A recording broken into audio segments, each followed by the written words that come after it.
Čau. Přišel mi dotaz, jaký vztah mají Norové k cizincům.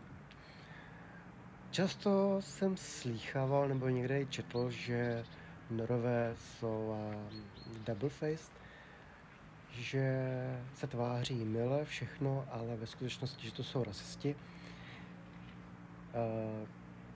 že nemají rádi cizince a podobně. Ale z vlastní zkušenosti můžu říct, že mně přijdou Norové hrozně milí. Jo? Nesetkal jsem se s žádným rasismem, že by byl na mě někdo nepříjemný.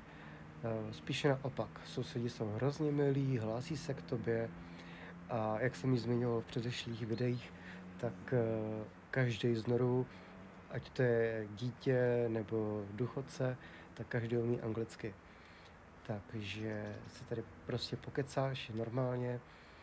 Takže pokud se chystáte do Norska, nemáte se čeho bát.